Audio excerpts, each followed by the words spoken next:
Hi, welcome to Baby Adventure. In this video, we're gonna learn how to top up the coolant in SD Adventure.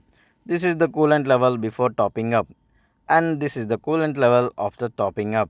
Recently, after a few rides, I had noticed that the radiator fan is switching too frequently and the heat from the engine is on the higher side. So, I happened to check the coolant level on the reservoir.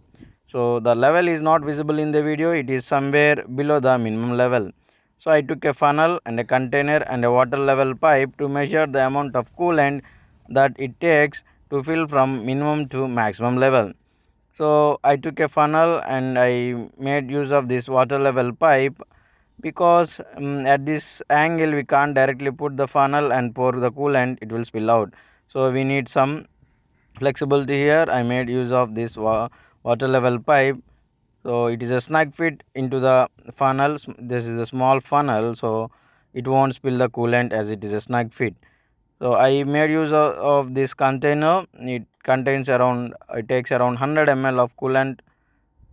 So I poured around 3 rounds of 100 ml, that is around 300 ml of coolant to top up the reservoir from min to max.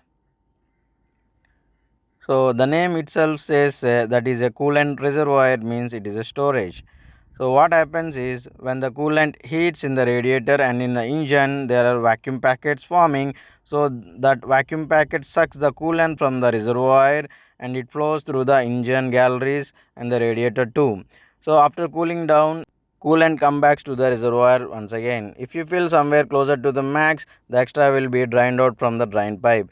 So it took around 300 ml of coolant to top up from minimum to maximum. So I made use of this 10 rupees funnel and 10 rupees water level pipe. So let's see the coolant level here after topping up. So it is closer to the max here. If you like the video, please don't forget to like, share and subscribe to Baby Adventure for further more videos about SD Adventure.